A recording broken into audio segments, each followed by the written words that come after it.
we are trying to get into Say Her Name, right, on this episode? Yeah. That is correct. Okay.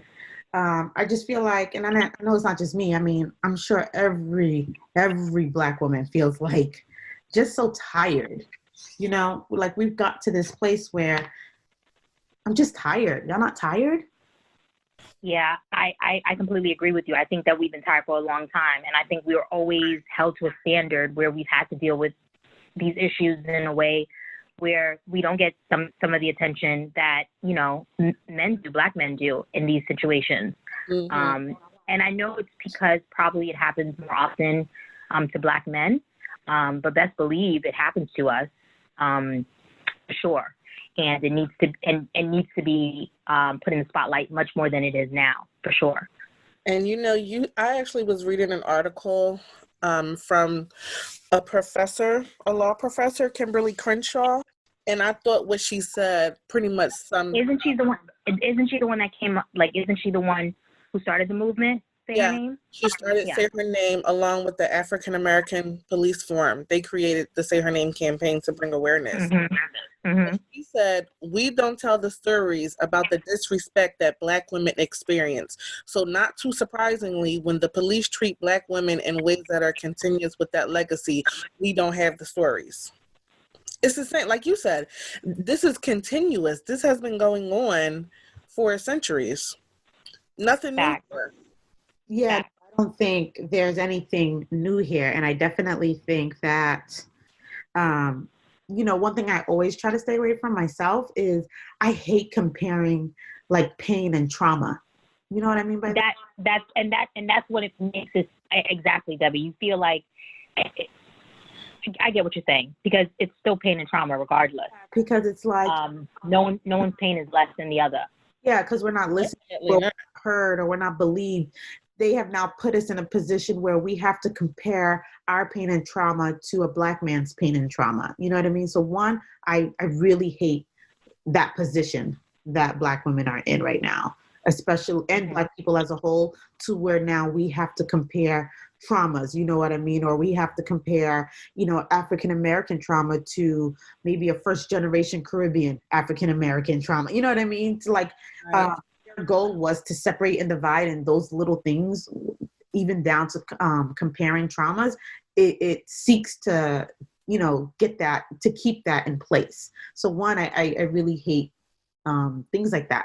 But for Black women, the reason I'm just like, anytime anybody asks me these days, I'm like, I'm just so tired, because even if you just take a step back and you look, like even on the internet, the news, like we're just Captain Save the Day. Like it is insane how much people rely on women of color, specifically Black women, to fix things, and then get no respect for it. And not only not get respect for it, get characterized as a caricature of having a bad attitude or doing this, but it's the same characteristics that people depend on to get stuff done. It just doesn't make too much sense. You know what I mean? Like, what do you guys think? I think people are working hard to try to change that connotation of the Black woman, like strong, as opposed to like having an attitude and, aggressive. They're trying to change the way that other people look at us or perceive us, because those are good qualities, but they try to turn them into bad qualities that we have. Like you said, the same things that make us great, y'all are saying make us bad. Exactly. And so like, and even now they have, and I'm even going to say it, they have turned, Black women at times into apologists. Like, for example, and this sounds crazy, what I'm about to say, y'all, I have like a teenager. I have a whole teenager in this house. It is so weird to say that. And, this is a young Black boy, and, I'm his mother. But like I said, Black women are expected to fix things, constantly be on. Not only do I have to think for myself, but I have to think for you. You know what I mean? So when I get frustrated with him and I'm yelling at him, I like lately, like 2 minutes after the yelling, I have to like take a deep breath and be like, listen, I didn't mean to yell, But what I'm trying to get across to you is A, B, C, D. You know what I'm saying? And why I'm doing that is because this world has made it a thing to tell this young Black man that, oh, you know, Black women, you shouldn't get with them because they nag too much, they complain too much. And I don't need him reviewing in his mind, oh, you know, my mother used to do that. So now after I yelled at him, I'm like, listen, this is the reason why I was tripping or I'm yelling. You know what I mean? I need you to do your part so that I can do mine. I don't want you going out there in the streets, giving some girl a hard time and thinking, oh, all Black girls have an attitude. You know what I mean? This is why she is the way she is. She's doing A, B, C, D, E, and you get to just sit there and live her brain. Most times, not even her brain, her struggle, her stress. You know what I mean? Her striving to make things better. You benefit from that. You don't see that, and it's just interpreted, you know, a whole different way. And I do think, too, we also need to change the tone of attitude to what about being assertive? Because at the end of the day, I think that being assertive can always be construed as having an attitude when in actuality you're being assertive. And there's been times where I've been out with my husband and something has just not been right. And I'll say something. And no, I'm not the angry Black woman. I'm being assertive because this is just not right. You get what I'm saying? Right. At the end of the day, I came and spent my money just like everyone else in this room. So therefore, I want to be treated as such. And I don't have an attitude. I just want to be treated as such because of the fact that I spent my hard-earned money just like everyone else. And I think that sometimes always an attitude. And I'm someone who I consider myself to be assertive, but I think that sometimes that comes across as having an attitude when that's never. Sometimes it is. I may just have an attitude, but for the most part, I just know what it is that I want and what I don't want, and I'm going to speak on it. And a lot of times, especially in the professional atmosphere, we're treated as less than in certain atmospheres where you feel that you can't speak up, or if you do speak up too much, then it becomes as if, or if this email came across this way, you find yourself always double checking, making sure you don't come off that way. But I find that we really need to stop using the word attitude and just, like, let's say assertive. We're being assertive. Because if we're not assertive, no one else is going to do it for us. Like, even before we get into the specifics to say her name, like, look at what they're doing to Kamala Harris right now. I find, like, y'all, I laughed. I'm going to be honest. I'm kind of flabbergasted. It's like they're saying that, oh, there are some people that think Kamala Harris is too ambitious to be vice president, that she wants to be president and Joe Biden shouldn't pick her. Like, have y'all ever heard of a vice president not wanting to be president? Isn't that like the qualification of the job? Right. That's the requirement that you need to be ready at a moment's notice to lead the country. And exactly. Sudden, it's a problem because the top pick is a Black woman. But that's been the case when she was running for president as well. Yeah, because, you know, in all honesty, feel what you feel about her. Do your research about her before you jump on a bandwagon. But, like, her campaign should have never ended as early as it did. And it didn't end due to, like, lack of popularity. She just didn't have the funds to continue. And listen, it makes no sense.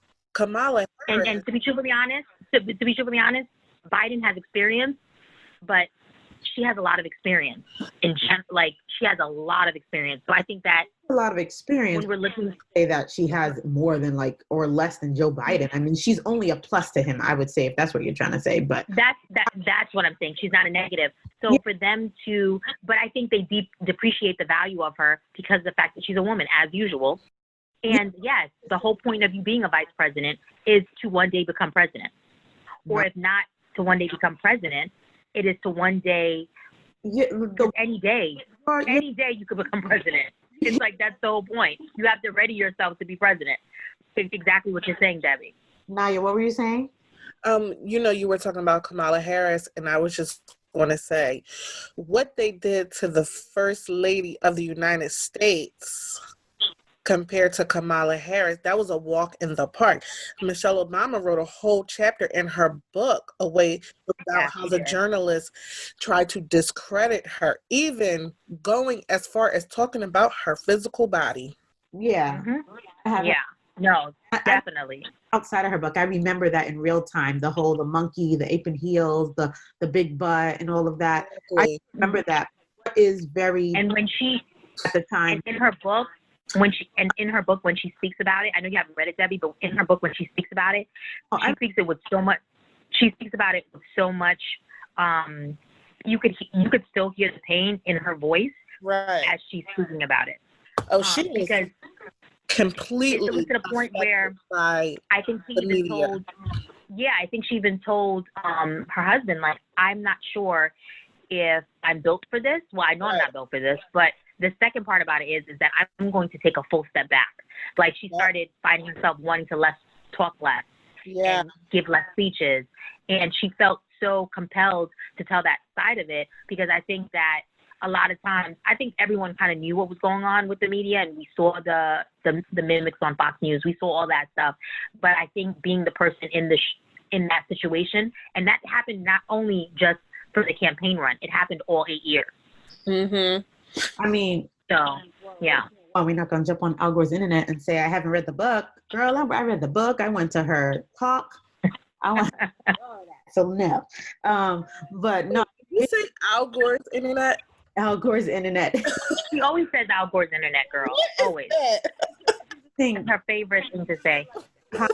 Like, that's your first time hearing her say that? I feel like it is. Wow. On Twitter, y'all don't understand the lingo. So there's this thing, from back or the internet. So anytime Twitter got something to say and they like shocked that you said it, they'd be like, I know you didn't just jump on Al Gore's internet and say. So that's why I was like, listen. So and it's so funny because she says it so much. I did the research on it because I was just like, okay, she says this way too much. Let me go see what this means. So I already knew what she was about to tell you. But I'm surprised you haven't heard her say this like 110 times. I feel like I haven't heard it. I mean, maybe I feel like I heard it one time before, but I'm like, no, you didn't hear that. That's when I'm really about. And now that I heard it again, I'm like, okay, wait, let me ask about this. Did I hear Al Gore? It's basically a Clutch Pearls moment. Like, no shit. Right. So for the masses, I have read the book. I have seen Mrs. My Forever Lady in person and her talks and all of that. But what I was going to say is, we've all seen her in person, but I just saw her in a different context. Yeah. Than you guys. I saw her when she was campaigning for Hillary Clinton. Yes, and I saw. You did not? I didn't know that. Yeah, I took one of my stepdaughters with me, and we went, and we were pretty close. It was super exciting. I was, of course, super starstruck. Yeah, Me and Debbie, when we were getting those tickets, me and Debbie were like, all those tickets, like, I know. Remember, Debbie, I was at work. And you called me, and literally, we're both like, okay, so I'm going to be in New York for New York Fashion. I can do this. I can be here at this time. Like, it was like a whole, like, situation. I think you even got the tickets because you were already on there. You already got the tickets, and then I just kind of reimbursed you. Yeah. Yeah. And you were doing it so fast. Yeah. So excited. Oh, my God. I even went by myself. That's how excited I was. That's how much I needed to go. I went by myself. I would have went by myself, too. We were up there, right? Visiting me, and we right. So crazy. So I was like, I mean, there's no other way to get your ticket. And it was right. And I was like, well, all right, y'all. Yep. I'll take out because it's Michelle. But what I was gonna say is the difference, I think, between what she described versus what Kamala is going through right now is it's not just like Republican or conservative or alt-right people that are going at Kamala. These are like what they're describing are Democratic operatives telling people that, they just think she's too ambitious. And it's like when you hear those words in that setting with her background and resume, the only thing you come to is like, okay, so she Black. That's the problem. Because how can anyone be too ambitious? It don't make no sense. To be president, vice president, the job of the vice president is to ready to be president. Make it make sense. Like, come on. But I mean, so like when it comes to say her name, I'm just going to ask you guys, when did you first hear the phrase and what did you hear it in regard to? Anybody go? I'm going to ask Naya. Naya, you go. I feel like the first time I heard it was for Sandra Bland. Okay. After Sandra Bland's disgraceful killing, I feel like I heard it. I don't remember hearing it prior to that. I think it was, yeah, I think you're right. It was created in response to Sandra Bland. So I guess Okay. that answers that. Yeah, that's the first time I heard it as well. Is with Sandra Bland after her alleged hanging in her prison cell. So yeah, Suicide, right? yeah. But that's when I started seeing the phrase more and more, the hashtag, Yeah. and then I started learning more about Miss Crenshaw as well, since she's the one who kind of coined the hashtag, say her name. And first of all, I think she's super awesome, and I don't even think people are celebrating her enough, to be honest. And I'm not saying everything you do you should be celebrated, but I do believe that what she's doing is just phenomenal, because no one is really, unfortunately for her, because before Sandra Bland, there had been so many other names, right? And we didn't even know those names. And so for the fact that she's bringing this to our attention and is coining this hashtag with such vigorous, like, I'm going to do this, is the reason why I feel like she really needs to be celebrated. But I don't think she's celebrated enough in our community. And I don't even think our community really even supports, say, her name as they should. I think they do. Within our community. Our community? No, I don't think so. Not as much as they should. I think that it's supported. I think that maybe at times it's not respected, maybe as much as it should be. Or I think for some reason it just takes a lot. That subject takes like, it needs a lot of traction. It doesn't get a lot of traction. Yeah, and for me, that means support, because you just reposting something or retweeting something or just telling someone else about it is a way of supporting. Or because when I think of, to one of the, say her name, Breonna Taylor, that's, to me, that's unbelievable. But George Floyd, mind you, I know it's two different scenarios, but in actuality, it's not. It's still a killing by a police officer. And I feel that they're still out there free. Yeah. And it's not even about them actually being free, right? Because it's really about the accountability. It just says that, this can happen under this circumstance, and it's okay, because nothing else is required. Like, it boggles me. I'll be honest. Obviously, since I already said that, Say Her Name was kind of tagged after Sandra Bland. There have been stories throughout the years, you know what I mean, that we heard of, that we just didn't say her name. And honestly, when you hear those stories, you're like, God, man, another one? Like, it was kind of like, okay, this is happening. You know what I mean? So yeah, I thank her for creating the tag, because it kind of lets you know that, like, this is happening all the time, not just a one-off. You know what I mean? Like, it's just, leaves me kind of speechless. You know what I mean? Like, this happens. Like, people just do not give a F about Black women, honestly.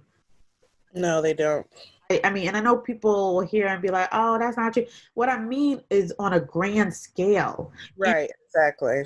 Small scale. You know what I mean? We might have pockets of people that care, but they're not what's the word? They're not like, they're not tied to it. They don't care to be involved. They don't care to know how deep it goes. You know what I'm saying?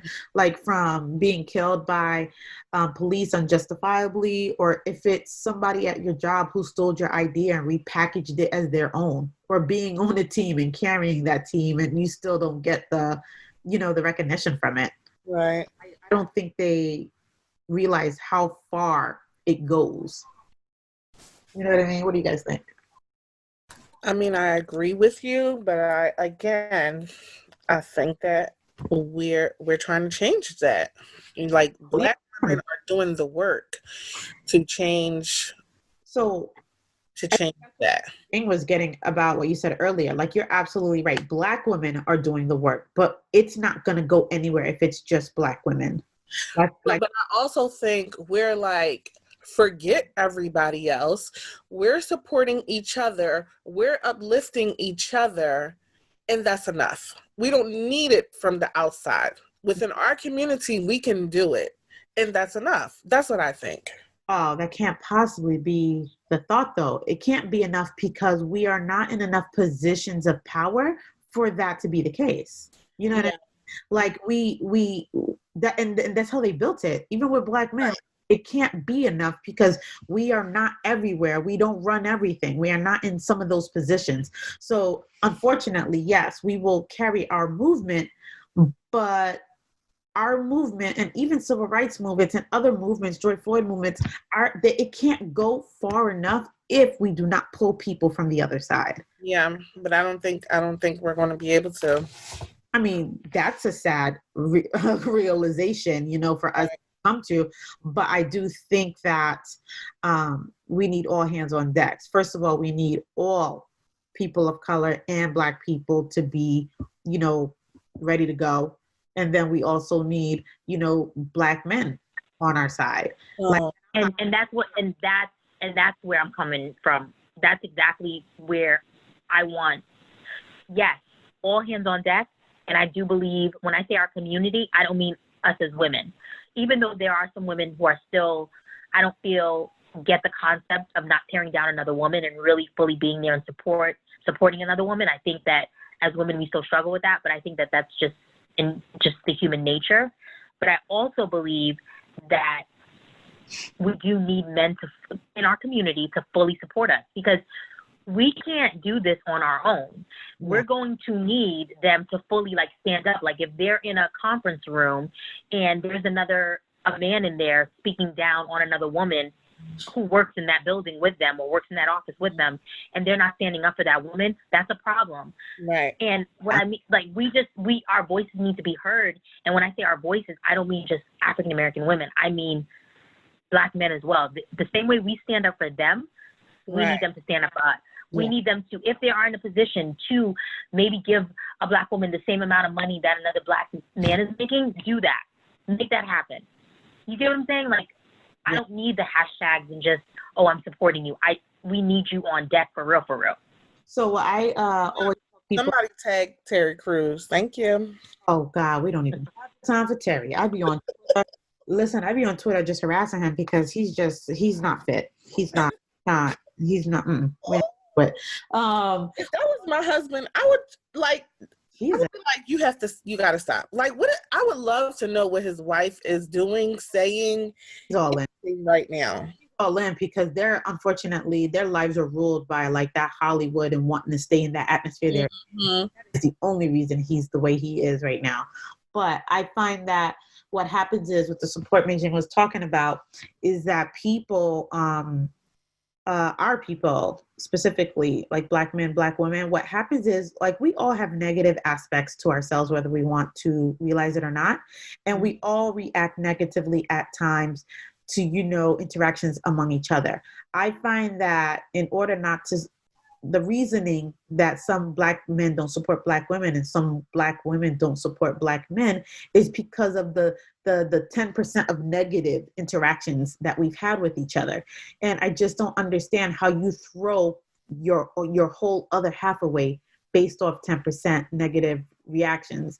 If you, when we were younger, if someone cheated on you, then now it's F all the, that. I would say about, I want to say maybe 10 or 12 years ago, I stopped actually disparaging Black men online and whatever, because I just felt for me, this is the other half of me. You know what I mean? This is, they're ours. You know what I mean? And I won't disparage them so that someone else can take my words and use it to further their agenda against us. Right. Not to say I don't agree or disagree when I see Black men have done something wrong. I'm just not going to give you the power of my words. Mm-hmm.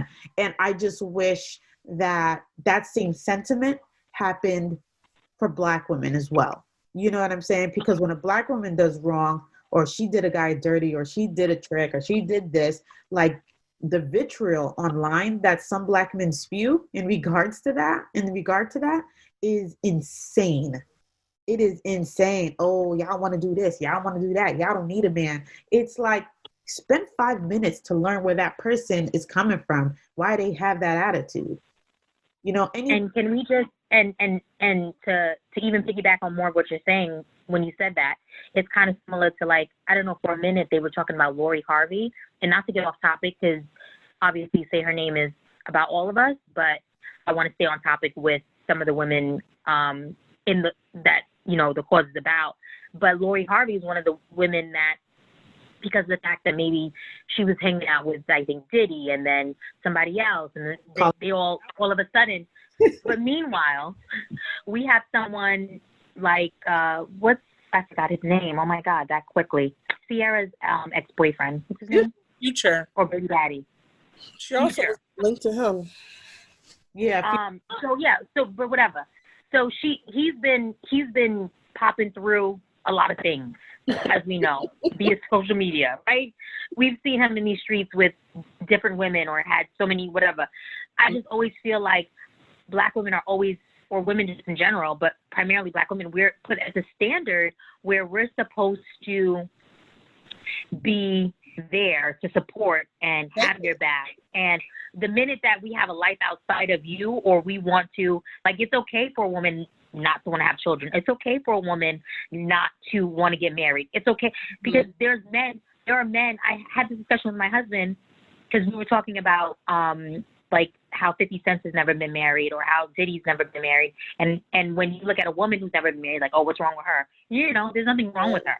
She's choosing the same way maybe 50 choose not to be married because she's successful and she's choosing, I don't want to share my money, or whatever the case may be. Right. But I just feel like as women, because of the fact, yes, we have a beautiful, God has blessed us with a beautiful thing to be able to have children and start a family, and even that whole thing, right? But it's okay. We shouldn't be defined by that. We should never be defined by just what we can do is to procreate. That should not just be the main thing that we're supposed to be doing. We have so many other things that we can do. So I think that as women, we're just oftentimes put in this hole of just, this is what you're supposed to do, or this is what your life is supposed to look like. And I've even found myself looking at myself like, oh, maybe I should do this because I'm supposed to do this. But no one, there's no definition. No one should be defining that for you except yourself. That's a mind trip. I have a quick little anecdote. I'm not even going to say, I'll just say a family friend, where they would introduce me to people, be like, oh, this is Debbie, she's so beautiful. And I'd be like, okay. And then that's all you got for me? I'm so beautiful? Yeah. That would always be the line. Like, oh, my son, this beautiful, I'm just like, I went to college. Like, I was just so confused. Like, why is that the introduction? You know what I mean? That's so true, Debbie. That is so true. And I catch myself. I don't even tell, like, when I'm talking to my little cousins now, I don't even say, oh my God, you guys are so pretty. I try and stay away from that, and always, instead of, yes, I want them to know how beautiful they are, obviously, but I think that we're always focusing on women's beauty and what they look like more so than let's kind of support the other things that they can do. Like, let's stop saying they're so pretty and be like, oh my God, you're so smart. You are so, because I think that then that gets them to this undertone thinking that, oh, I always have to be pretty. If I can't do nothing else, at least if I'm cute, I got this. And that's sad, but it's sad. Being a woman is hard, but I wouldn't want to be anything else. But it's very hard, especially being a Black woman. Yeah. I mean, I agree with what you're saying, but I never looked at it like that, because in my mind, I'm like, you gotta make sure you're telling people, like, you're so pretty, you look so cute, because you got to make sure you're building that confidence, so they're not looking for that confidence from. But why does confidence have to only be done with being pretty? Because confidence can grow. Because, like, guys, they don't have to be cute. If they're smart and they got money, they're good. Right. Why do we have to build that confidence with that? Why can't we build a confidence with them being smart, with them being successful at something, maybe starting a blog or starting a bit, whatever the case may be? Mm-hmm. Why does it have to be connected with the beauty part? Because beauty is not really, because beauty fades. You can get in a car accident and your face gets messed up. That's the thing that I want us to start really looking at, because those things don't really matter. And I am someone who's in the fashion industry, and I realize that beauty is so fleeting. then at the end of the day, we really need to focus on what's on the inside. And obviously the outside is important because that's the first thing people see, but it's not the end all be all. I think both are correct in a sense. I just think what both of you are saying, they're both needed at different times. So Naya, I agree with that. About it's just about balance. I'm just saying, balance. like, I don't want you to feel less confident because other people are not telling you or constantly telling you that you're pretty, that you're cute, that you're fine, you got a nice body. I want you to know that for yourself. That you not have to hear it from other people, and then it's like, oh well, I am pretty because I would say all these guys tell me or all these girls tell me, you know. I would say your thought, the way you're applying it would be more towards, like, let's say rearing a child or trying to someone, and then Mei Jing's, I would say, is for an already established person. Like, so the example I was giving was about me being introduced to people. Then it's like, what? That's a weird way to introduce a whole like 25-year-old. Exactly. That's exactly around the age and old. And I'm just like, so do y'all think I'm just pretty and anything going on? She just got done. She just graduated last year or 2 years or whatever. No, you don't want to say that. Yeah, just got hired at this new job or anything. I had a whole career in my second career. Like, it's like, that's what I'm saying. You don't want to say any of that. You just want to lead off with exactly. But I think both of you are correct, and you just mesh those things together. You know what I mean? And it definitely works. But I mean, back to the, the whole, all of this, I think, is saying her name. Sure, Say Her Name is was initially raised because we needed to bring attention to the treatment of Black women by police officers, violence. But I think even like, scenarios like what I just mentioned, and in the workplace, all of that, and especially now with in the hospitals, with how they just do not listen to. Oh my God! It is so scary. Like, even it's extremely scary. Myself, the many times that I've gone to a doctor's office, do you not guys at times if you do not have a person of color as your doctor, which I'm like in the midst of trying to like change over? Oh no, my whole roster. 2 years ago, I read an article. 2 years ago, I read an article on Essence about how the healthcare system is failing us as far as Black women goes, and just how we're treated as if we're supposed to have this sense of strength and just endless. We could take any pain or whatever the case may. Let me tell you, after about 2 years ago, I went on to my health insurance carrier site. I pulled up every single African-American doctor. I did some research on them, and my whole roster, from my dermatologist to my OBGYN, every single one of them is African-American, and I will not be changing that anytime soon. Matter of fact, my lymphedema on my left leg, for years I've been trying to get it, figure out what it is. Why is my left leg swelling? Went to this African-American doctor for the first time. Second appointment, she already had me diagnosed. Yeah. This is what I'm saying. Yeah. They're not giving you just pills, or like she's like, okay, this is what you need to do. Here's the medicine. This is what you need to take. Like, she's actually telling me things that, and I swear I've been to maybe 8 or 7 doctors, and not all white, but a lot of them were, some of them were Asian. Some of them, I had been to so many doctors trying to figure out why my left leg was swelling.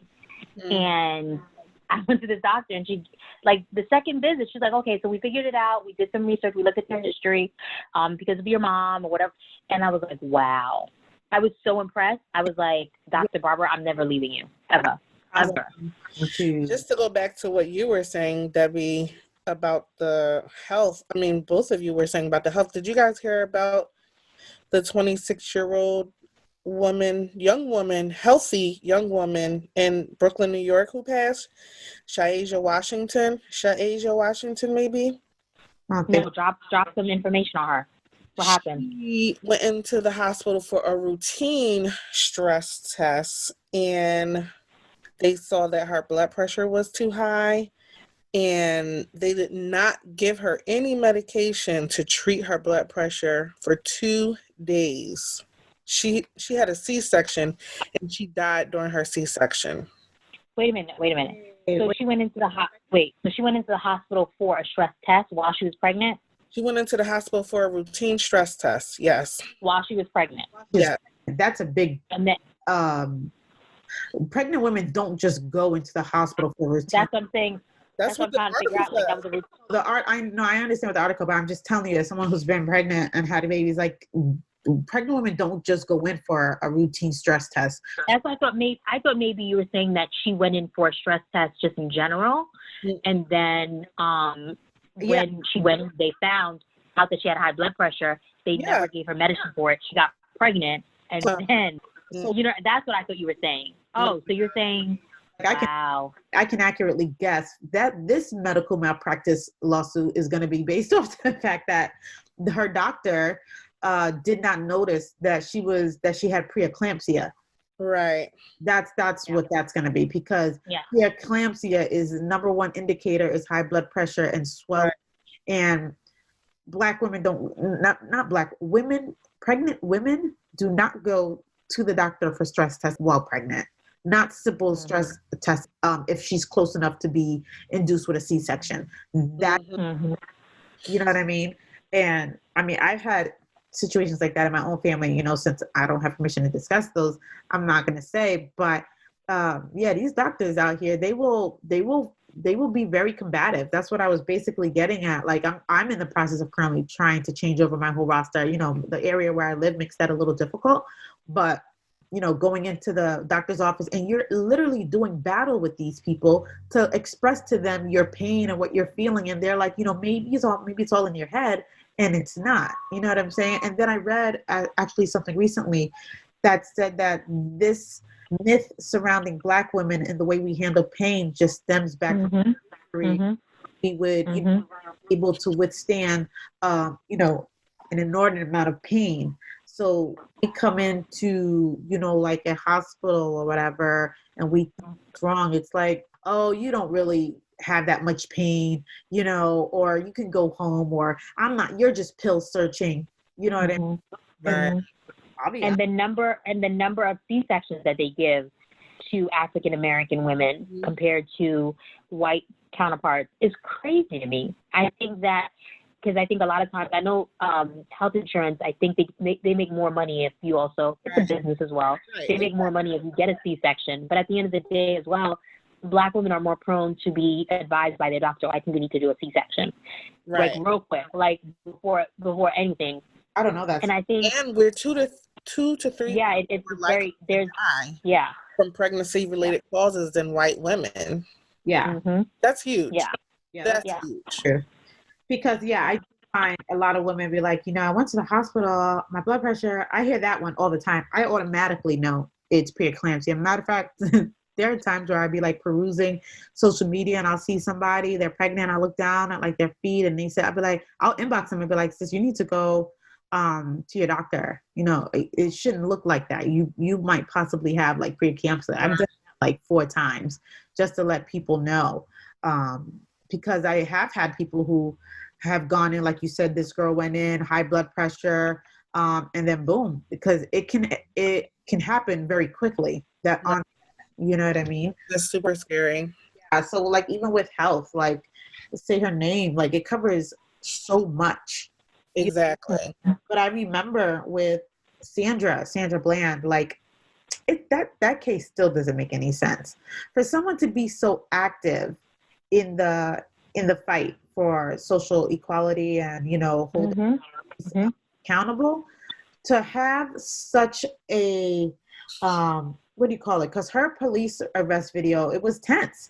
Like I from jump, you know what I mean? Was combative, disrespectful, pulling her over for whatever, did not even call for an arrest. And so for a person to be that involved in the fight for social equality and police, trying to get the police held accountable, to all of a sudden spend a day or 2 in jail, and that's enough for her to want to commit suicide? Like, that's what y'all want us to believe? Right. Like, that was insane. And, side note, if I ever get incarcerated, y'all just know, get ready to march honestly, not march, but, maybe some other stuff. just know I'm to myself, y'all better burn everything down. Like that's, it just didn't fit her personality, and especially where. Yeah, no, and not only that, like the fact that they expect for people to really believe that is the part that I find to be so flabbergasting. Like, you really think this community is just going to be like, oh yeah, she killed herself because she couldn't take it? Come on, like really? Right. I just really want to really think how I think they try and make us feel so like we're not stupid. You get what I'm saying? And I just feel like this is not 1925 or 1945. You can't just tell us that. But here's the thing: they didn't expect us to believe it. They wanted their people to believe it, and that's all they needed. Well, that was the same thing, and this is a black male, but the young man in Georgia who was found rolled up in the gym mat, and they said that he committed suicide. How is that even possible? What is his name again? I can't think of his name. I was hoping one of you would be able to tell me. On the tip of my tongue. I think it was Anthony. Wasn't it Anthony something? It's not Anthony. Oh, gosh. I will come back to his name if I can remember it. But I followed that case for so long. And let me tell you. Kendrick Johnson. That's what it was. Thank you. I saw it on GMA, and I was sitting there looking at that video like, I don't even believe. So, I'm watching right now. The rumors of that case are that there are two white boys that are brothers that are actually responsible for his death. But I mean, I know that's just a rumor, but the problem is that those two brothers, their father or their family works for the police force. Oh, wow. Because they had enough footage that showed when he walked into the gym or somebody walked in before him. You know what I mean? He never walks out. Right. Yep, I saw that video. Remember the whole video footage being cut out after, and then him being rolled up into exactly. It in itself is something. And then when the family went to go get the other autopsy, his organs were removed. Right. Remove the organs. You can't do any. You can't do the test. You can't do toxicity. You can't check for damage. You can't do any of that stuff. Right. That's a county cover up, because I will say I strongly do believe that theory that the person who's responsible is connected to law enforcement. Like, why didn't the FBI not step in and get involved in this case? I believe they did, but they got involved too late. So now everything is so like you know what I mean? Like, I don't even know what happened with the resolution of his organs. I think that without those, like, it's really going to be hard for an independent coroner or medical examiner to come to a determination. Right. Okay, so staying on the topic of saying her name of the women, what about Tanisha Anderson? Did you guys hear her story? That lady who I think she was bipolar. I think I heard that story. Yeah, where she was basically, she walked out her house in her nightgown, and I guess her 16-year-old daughter was a witness to this. Yep. And they watched her from she watched her from like her window, and the officers pushed Anderson into a police van.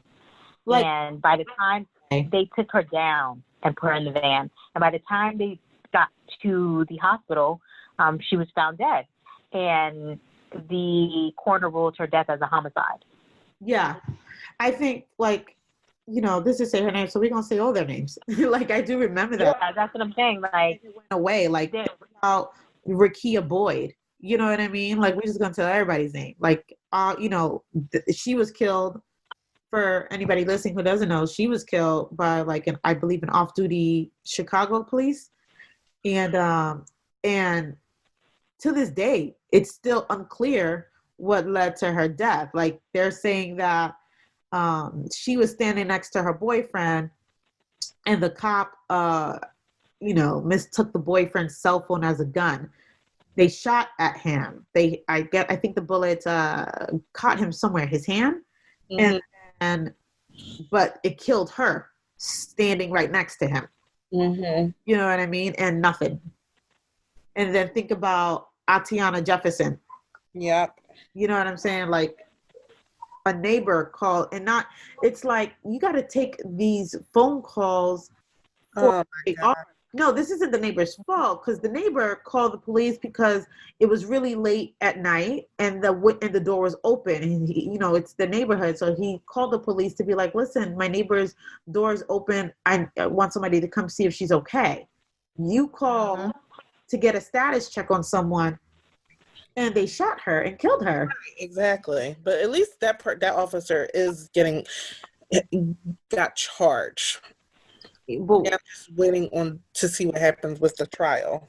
But like all of these names, they always need to be mentioned. Natasha McKinnon. Well, the mental health, the police really have to be trained better on how to deal with people with mental health, like in Majine's case, because the lady Michelle Cusseau in Phoenix, Arizona, she was having a mental health situation when the cops shot her at her apartment. So I agree with what you're saying, Anaya, with that, but I also think they don't know how to deal with Black people in general. No. Can we just say that? So, like, I agree with what you're saying, but I just feel like had it been a white counterpart or a white person in that situation, I feel the takedown wouldn't have been as rough probably. Anything, the way they react to us is just as if we are less than or we are animals. Therefore, they feel they can treat us as such. I just don't think they know how to deal with Black people in general. They need training on the mental health.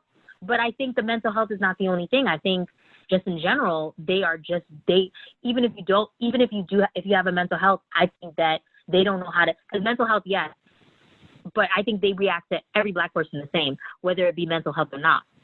But so I don't think the thing is that specifically when a call comes, it's a given. Black cops do not deal with Black citizens the same way they deal with white citizens. Certainly not all cops. It's a disparity. But I think what she's saying is when you get a call come through as a dispatch the dispatcher says, they need the training. But I just feel like, but do you think if it was a white person with that same thing, they would have maybe the training? I just feel like their whole response would be different, though, in general. It varies. With mental health. I think it varies in some cases. I've certainly seen videos, obviously, of a white person going through mental health issues and the cops still act like idiots. Yes. Is it on the same scale? Is it when it happens to an African American? Yeah. But the thing, what Naya is saying, and what I was trying to interject was, it's not that they need to be trained better. They need to be trained, period. Like, I don't think they were trained at all. Yeah. That's because mental health has now been dealt with in a criminal way as opposed to the medical way. Sickness. Yeah, exactly. You're absolutely right. Yes, but You're absolutely right. You're absolutely right. I've been seeing that meme float around of how long it takes someone to do something. And that's what I meant. I didn't mean to say that they're treating it criminally or not criminally. I mean, they need to be trained. Like, it shouldn't take 15 weeks to become a police officer when you realize what it is, how a police officer should function. You know what I'm saying? Like, I can go be one in like 3 months. Right. You know what I'm saying? That is ridiculous. This is somebody who's supposed to know laws in and out, who is supposed to concern, who's supposed to have who's not supposed to be biased, discriminatory, who's supposed to deal with mental health issues, serious, dangerous issues. Dude, it would take me 2 years to be a hairdresser. Right. You know what I'm saying? Couple years to be a nurse, a doctor. But to carry a gun and with my own reasoning, with barely any training, discern if this person is a threat or not based off how I feel, about 15 weeks. You know what I'm saying? Like, that is the problem with policing here. That's why they're calling to defund the police, which doesn't mean to get rid of them. It means that we need to reorganize this institution. They do need to reorganize. They do need to reorganize. Its current structure and the way it is does need to be abolished. It does not work. They're not policing. They're killing. Yeah. But I'm saying, like, that is their original intent, seeing as how they, try to morph the Klan into the police, but that's not what it's supposed to be. That's not how it works in most civilized countries. It shouldn't be like that here. Exactly. The police are supposed to be there for the community that they are serving. So, and then, we pay them with tax dollars, and these people talk like, this is my money and this is how I'm gonna need it to operate. So y'all can do whatever y'all want with y'all money, but this is what I want. This is how I want my money to operate. It just, it's a lot, but I do feel that it does start with us and our community, as far as making sure that these names are remembered and Right. and being heard and being seen. Right. But I also once our community gets a handle on it, then obviously we can reach out. It just with anything, like we have to start within ourselves in order to get change to happen. And I don't think we could just want a white person to care if our Black men don't care. Yeah. You know what I mean? And I think, and I'm not pointing the finger at the Black man. I love the Black man, but I also feel that we got to do better at taking care of in-house first. Period. Like, without caveats, without asterisks, you know what I mean? Just because exactly by a Black woman or you don't like, without preconditions. Like we be there for each other without preconditions. That's what I was getting at. Exactly. When people say her name, what I want everybody to realize is we're not just talking about police. You know what I mean? You say her name at work, say her name on your off time. Just keep in mind, like remember that girl Corinne Gaines, who got into that crazy standoff where police busted into her house with her son. They shot her, killed her, and shot her 5-year-old son. Yeah, I remember that. So when we say her name, we're talking about the situation that caused the police to bust into her home in the first place. But we're also talking about the fact that her family just won a lawsuit in regards to her death. I'm going to throw out a fake number just as an example because I can't remember the figure. But let's say it was $20 million. All right. Family just won this lawsuit in regards to her death because they were at fault. The judge has overturned it. Turned it. You see what I'm saying? So when we say her name, we mean like say it all the time. You know what I mean? It's not just a hashtag. It has to be more than just a hashtag. And there are people doing the work. There's a lot of people that's doing the work on the ground, doing the work and trying to get police reform. But it's not enough. We have to do more. We have to do more. Even like the girl Aura Rosser in Ann Arbor, Michigan. She was killed by the cops. Her boyfriend actually called the cops because they were in an altercation. This was in 2014. One officer tased her, but the other officer shot her and killed her.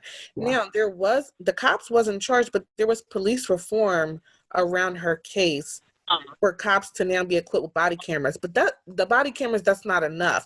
Because being cases where body cameras and the cops still don't get charged or they still will get off. So that was a start, but that was not enough. Just 5 seconds on the fact that we actually passed a mandate that says cops have to wear body cameras, but we left the control of those body cameras up to on them. They can turn it off at any time. That's not enough.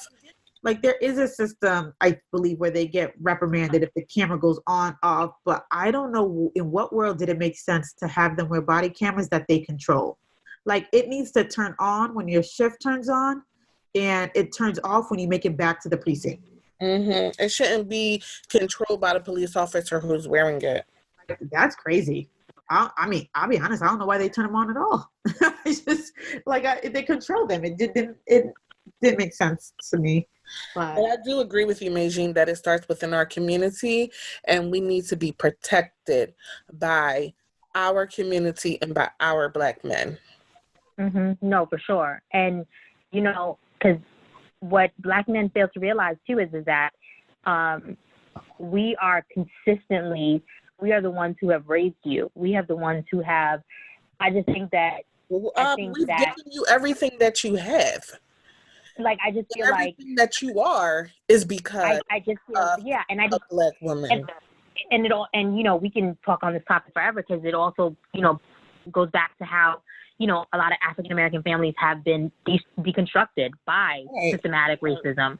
So it starts so far beyond this, but we need to get back to doing better because we know better. We have an opportunity to learn and read and just do your research. Don't just assume something because the media is feeding it to you, do your research, know about it, learn about it, understand how you could do better. And even if it's just at in your break room at work, if you have an opportunity to, stand up for a Black woman, stand up for her. You get what I'm saying? Because like, don't hee hee ha ha with your counterparts about it, instead of saying, oh, well, wait a minute. You know what I mean? Because I feel like that's where it all stems from. If we're not respected by y'all, we're not going to definitely be respected by, outside of our community. No, definitely not. I think that people should ask questions. So instead of getting frustrated with what this Black man does or this Black woman does to each other that makes you so disgruntled you can't support them, like, ask questions. You know what I'm saying? Mm-hmm. Don't just jump on this negative bandwagon of of just tearing each other down. I mean, before we close, like, I think I sent you guys something to review. Like, I never even heard of this person before. It just popped in my head to bring it up again. But like, there's a skateboarder called Skeeter Mills.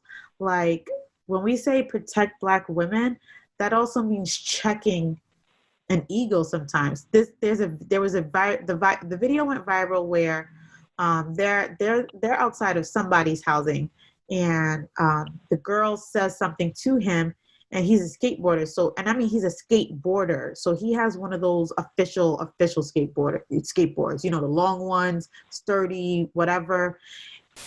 She says that he just can't handle at the time, because realize she didn't put hands on him. So these are words that she says to him, regardless of what the words are. She tends to walk away, and he throws the skateboard at her.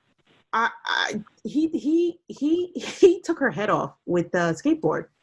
Mm-hmm. There's no other way to describe it other than he took her head off with the skateboard. Mm-hmm. She went.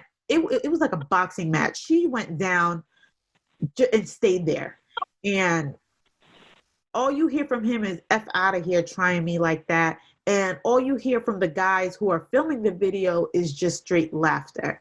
So, like, when we say it starts at our community and to protect Black women, what we mean is we don't need you out here saying, oh, I have a sister, I have a mom, I have an aunt, so I understand. Like, you shouldn't need to have any of that to, to wanna to be here and protect us and to value, like we understand your value. Like, you need to invoke your whole mom, the whole Mother Mary, just to understand that you shouldn't take a to a Black woman's face and laugh. Yeah, no, absolutely.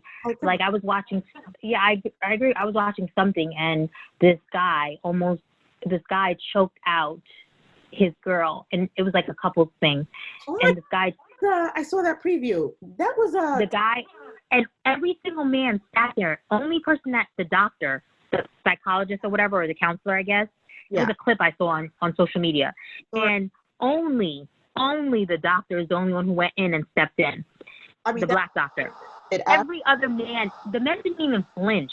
Yeah, I did. I told my husband, after watching that clip, I said, let me tell you something. If that was you and I, when we get to that room, I'm questioning every move. Why didn't you should have been one of the first. To me, not only is the man who actually choked her out so crazy to me, but the fact that there was 5 other men in that room and they just sat there next to their wives. Yeah. And didn't do anything. And the fact that those women too didn't get their husband like, son, like, you ain't gonna get up? Like, it's crazy. First of all, my natural personality, I probably would have got up. I probably would have got socked, but that's fine. But I would have gotten up because that's just my personality. So I don't understand women, Black women or Black men who just would sit there and watch that happen. Yeah. Now, it's just not comfortable to me. Like, I'm not with that. Any type of violence towards a woman, or violence, period, really. But the fact that you could sit there and watch another woman get attacked by a man and you just sit there next to me, as a woman, if you were my man, I have lost every ounce of respect for you. Yeah, I saw the doctor posted, he said, listen, guys, it happened. We were so stunned, which is why even me, I moved the slowest, and people were just like, he said that when it happened, they weren't even, you know how, like, I do think there is a little bit of a deer caught in headlights in all of us, and you don't know it until something happens to you. Cause I used to always be like, man, I know if such a, and then like one time to altercation, it's like you freeze for a moment. The doctor was had posted and saying it was somewhat like that. He said when it happened, he was kind of like, what's happening? And then finally, body parts moved and people got up. But for the most part, everybody else stayed seated. And he said that everybody afterwards was kind of like, what just happened? Was that like for real? It was like, they didn't even, and I get what you're saying, Debbie, but they didn't even flinch. Like, but the thing is too, is my personality, I'm quick to get up, period. But I just feel like, how could you just, but in that same sentence, Debbie, there was that same situation in another type scenario. And it was just where a guy got in, like he got up and got in the girl's face. Every single one of those men, like before, as soon as he got up, they were in front of him, like, nah, that's not gonna happen here. Oh yeah, like here's I also care about when we say protection. So you saw that clip, and because you said to compare, you remember an episode of Jersey Shore where that guy at the bar punched Snooki in her face and her mouth, and like, the guys weren't exactly there, but like I remember when they came on the scene, was like, who was it? Point them out. Like, let's, you know what I mean? Like, let's get this. Yeah. So I understand what you mean. Like, I thought they flinched, but on the whole, I'm looking like I don't watch the show, so I saw the same clip. Me neither. Looking to see, so none of y'all gonna get up. Like, that's what, and I was just I was telling my husband, I was like there's a time to mind your business, but this is not the time. Like, and I had to make sure he understood that. Like, if we're out and that happens and you don't do it, like, we're gonna have problems when you get home. Because I'm looking at you like, you, like, listen, who? Many people feel as though they should just mind their business. That's not my business. I'm not getting involved. I don't have anything to do with that. No, I'm definitely a person, like, if I see it, and I got to be careful because obviously I got the kids and stuff, but when I see stuff going down, I'm saying something. I'm doing something. And sometimes, and the other flip side is that recording and posting and saying, oh my gosh, look what's going on, instead of trying to intervene in what's going on. They're just posting it like, oh, look how horrible this is. Sometimes it's helpful. So I'm not going to totally because the same thing with cops. Like, you record it. That's not, but at the same time, if you can't do anything with a cop, typically. No, I'm just saying, but just in general, sometimes. So you do have to just recording it, record. But if you're recording it in a way to be helpful, then that's great. But if you're recording it just to be like, because sometimes recording is helpful for proof of the police. Because when even in Say Her Name, we need to be talking about this young lady who got shot in the foot, Megan Thee Stallion. Yeah. Allegedly by Tory Lanez, right? Yeah, like they say, so these like women. But I think it's relevant. Like, but she also is not necessarily saying who it is either. She's standing to that code. We don't know the full story yet on that. Yeah. Well, relevant, like what you were saying with what did I just say about you can't. It's not like you can't do anything with a cop. You can. You don't know what people have on them these days. They could have a concealed weapon. So I think there is some like measure of caution when you go to get involved in like an altercation. But I do think sometimes if you're not giggling or laughing in the background, when you whip out your phone to record, that's the most you can do. Right. I'm talking about when people are posting it for entertainment purposes, like, oh, look at this. This is crazy. No, that is not something. No, that doesn't make any sense. Yeah. Like those, like, what was that old site that used to record stupid stuff all the time? I forgot what it's called. It was kind of like you know what I'm talking about? It was like they would record fights. It was like a site back like in the late 2000s. There was a thing going around saying, "Don't record, help me." Yeah, I think it's nuanced.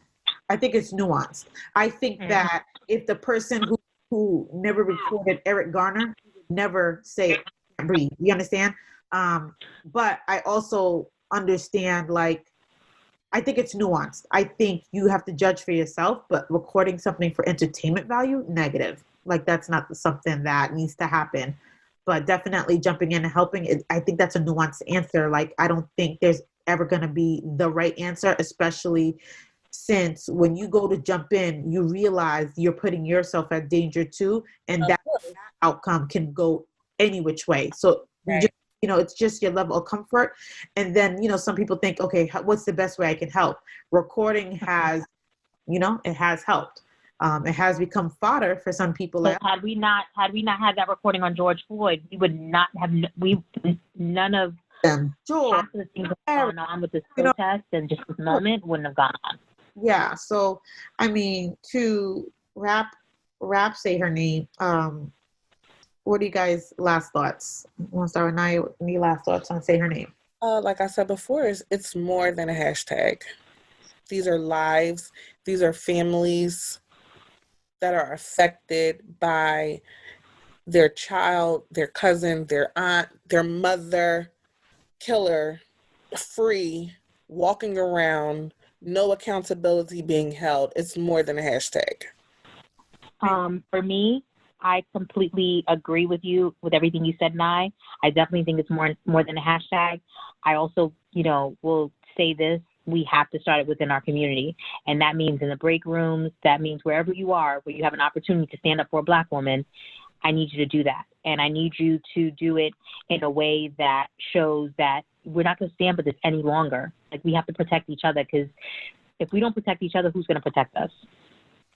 I think, say her name. I think, I think it's complex, but at the basis of it is, as Black women, we take on a lot, we do a lot, we provide a lot, and what we get in return is just not enough.